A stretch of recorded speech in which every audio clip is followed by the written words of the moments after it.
പ്രധാനമന്ത്രി നരേന്ദ്രമോദി ഇന്ന് വയനാട് സന്ദർശിക്കുകയാണ്. കണ്ണൂരിലെത്തുന്ന പ്രധാനമന്ത്രി രാവിലെ 11:55-ന് Kalpetta SKMJ higher secondary school മൈതാനത്ത് ഹെലികോപ്റ്ററിൽ വന്നിറങ്ങും. കൽപ്പറ്റയിൽ നിന്ന് റോഡ് മാർഗം ചൂരമലയിൽ പിന്നീട് ചികിത്സയിൽ കഴിയുന്നവരെയും പ്രധാനമന്ത്രി നേരിൽ കാണും. വൈകിട്ട് 3 വരെ വയനാട്ടിൽ തുടരുന്ന പ്രധാനമന്ത്രി പ്രത്യേക അവലോകന യോഗത്തിലും പങ്കെടുക്കുന്നുണ്ട്.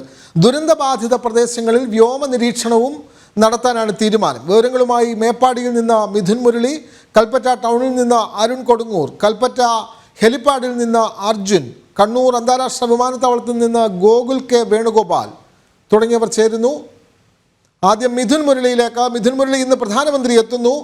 11:55 അദ്ദേഹം കണ്ണൂർ വിമാനത്താവളത്തിലെത്തുന്നു. പിന്നീട് അദ്ദേഹം നേരിട്ട് കൽപ്പറ്റയിലേക്ക് വരികയാണ്. സന്ദർശനത്തിൻ്റെ ഒരു രൂപരേഖ തയ്യാറായിട്ടുണ്ടോ? കൂടുതൽ വിവരങ്ങൾ. വിനോദ്, ഞാൻ നിൽക്കുന്നത് മേപ്പാടിയിൽ നിന്ന് ചൂരൽമലയിലേക്ക് പോകുന്ന പ്രധാന ഭാഗത്താണ്, പ്രധാന വഴിയിലാണ്. ഞാൻ നിൽക്കുന്നിടത്തുനിന്ന് 12 കിലോമീറ്റർ ദൂരമാണ് ചൂരൽമലയിലേക്ക് ഉള്ളത്.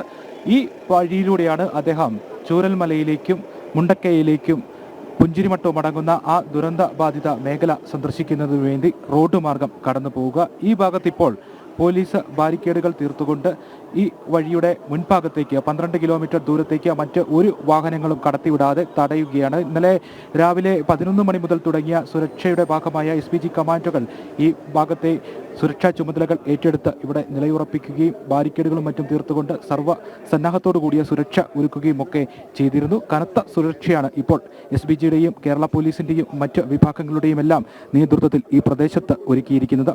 ഇവിടെ നിന്നും ഏകദേശം 1/2 കിലോമീറ്റർ മാത്രമാണ് ഈ ദുരന്തബാധിതരായിട്ടുള്ള പരിക്കേറ്റ ആളുകളുള്ള ആശുപത്രിയുള്ളത്. ഇവിടെ നിന്നും 2 കിലോമീറ്റർ മാത്രം ദൂരത്താണ് മേപ്പാടിയിലെ പ്രധാന ദുരിതാശ്വാസ ക്യാമ്പുള്ളത്. അദ്ദേഹം സന്ദർശിക്കുമെന്ന് കരുതുന്ന ദുരിതാശ്വാസ ക്യാമ്പ് 2 കിലോമീറ്റർ മാത്രം അടുത്താണ് ഞാനിപ്പോൾ നിൽക്കുന്ന ഈ മേപ്പാടിയിൽ നിന്നും. ഒപ്പം തന്നെ അദ്ദേഹം പരിക്കേറ്റവരെ സന്ദർശിക്കുന്ന, അവർക്ക് ആശ്വാസം നൽകുന്നതിന് വേണ്ടി എത്തുന്ന ആശുപത്രി, സ്വകാര്യ ആശുപത്രി ഇവിടെ നിന്നും 1/2 കിലോമീറ്റർ മാത്രം അകലെയാണ്. നമുക്ക് ദൃശ്യങ്ങളിൽ കാണാം, റോഡിൻ്റെ ഇരുഭാഗത്തും ബാരിക്കേഡുകളുണ്ട്. കിലോമീറ്ററുകളോളം ദൂരത്തേക്ക് റോഡിൻ്റെ ഇരുഭാഗത്തും ബാരിക്കേഡുകൾ തീർത്തിരിക്കുകയാണ് പോലീസ്. ഇന്നലെ വൈകുന്നേരത്തോടു കൂടി ഇത്തരത്തിലുള്ള കാര്യങ്ങളെല്ലാം പുരോഗമിക്കുന്നുണ്ടായിരുന്നു. ഒപ്പം ഈ ഭാഗത്തു നിന്നും ചൂരൽമലയിലേക്ക് പോകുന്ന റോഡുകളെല്ലാം അല്പം മോശം അവസ്ഥയിലാണ്, തകർന്ന അവസ്ഥയിലാണ്. ആ റോഡുകൾ പ്രധാനമന്ത്രിയുടെ സന്ദർശനവുമായി ബന്ധപ്പെട്ട് വളരെ വേഗത്തിൽ വൃത്തിയാക്കുന്ന, അല്ലെങ്കിൽ റോഡിലെ അറ്റകുറ്റപ്പണികൾ നടത്തുന്ന കാര്യങ്ങളും ഇന്നലെ വൈകുന്നേരത്തോടു കൂടി പുരോഗമിക്കുന്നുണ്ടായിരുന്നു. യുദ്ധകാലാടിസ്ഥാനത്തിലായിരുന്നു ഈ റോഡിൻ്റെ നവീകരണം പോലെയുള്ള അറ്റകുറ്റപ്പണികളൊക്കെ ഈ ഭാഗത്ത് പുരോഗമിച്ചുകൊണ്ടുമിരുന്നത്. സുരക്ഷാ ക്രമീകരണങ്ങളെല്ലാം, അതീവ സുരക്ഷാ ക്രമീകരണങ്ങളെല്ലാം, കനത്ത സുരക്ഷാ ക്രമീകരണങ്ങളെല്ലാം നടക്കുകയാണ്. പഴുതടച്ച സുരക്ഷയാണ് ഒരുക്കിയിരിക്കുന്നത്. വയനാട്ട് പോലൊരു പ്രദേശത്ത് പ്രധാനമന്ത്രി എത്തുമ്പോൾ സുരക്ഷ അതീവ പ്രധാനമാണ്. മാവോയിസ്റ്റ് സാന്നിധ്യമൊക്കെ ഉള്ള റിപ്പോർട്ടുകളൊക്കെ പോയിട്ടുള്ള ഒരു പ്രദേശമാണ്. അതുകൊണ്ട് തന്നെ അത്തരത്തിൽ പഴുതടച്ച ഒരു സുരക്ഷാ ക്രമീകരണങ്ങളാണ് ഇവിടെ ഒരുക്കിയിരിക്കുന്നത്. ഒരു ആളുകളെയും, സുരക്ഷാ ഉദ്യോഗസ്ഥരെ അല്ലാതെ മറ്റ് ആളുകളെയൊന്നും ഈ വഴിക്ക് അപ്പുറത്തേക്ക് കടത്തിവിടുന്നില്ല. സർവ്വസന്നാഹമായി പോലീസ് ഉദ്യോഗസ്ഥർ, SPG കമാൻഡോകൾ ഒക്കെ ഇവിടെ നിലയുറപ്പിച്ചിട്ടുണ്ട്. ഇവിടെ പരിശോധനകൾ തുടരുന്നുമുണ്ട്. പ്രധാനമന്ത്രിയുടെ ഇന്നത്തെ സന്ദർശനവുമായി ബന്ധപ്പെട്ട് ഏറ്റവും പ്രതീക്ഷയോടെയാണ് വയനാട് ജില്ല, ഒപ്പം കേരളം ആ സന്ദർശനത്തെ നോക്കിക്കാണുന്നത്.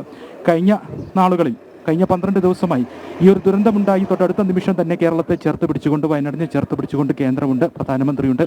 കൃത്യമായ വിവരങ്ങൾ ഇവിടെ കേന്ദ്ര മന്ത്രി സംഘത്തെ, ജോർജ് കുര്യനെയും സുരേഷ് ഗോപിയും ഒക്കെ അയച്ചുകൊണ്ട് ഇവിടെ നിന്നും ശേഖരിക്കുന്നുണ്ടായിരുന്നു, വിലയിരുത്തലുകൾ നടത്തുന്നുണ്ടായിരുന്നു, കൃത്യമായ ഇടപെടലുകൾ നടത്തുന്നുണ്ടായിരുന്നു. തൊട്ടടുത്ത നിമിഷം തന്നെയാണ് ദുരന്തമുണ്ടായി തൊട്ടടുത്ത നിമിഷം തന്നെ കേന്ദ്രമന്ത്രി ജോർജ് കുര്യനെ ഇവിടേക്ക് അയച്ചുകൊണ്ട് മുഴുവൻ സമയവും ഇവിടെ നിലയുറപ്പിക്കുന്നതിന് വേണ്ടി, ഇവിടുത്തെ കാര്യങ്ങൾ അറിയുന്നതിന് വേണ്ടി പ്രധാനമന്ത്രിയുടെ ഓഫീസ് പ്രവർത്തിക്കുന്നുണ്ടായിരുന്നു.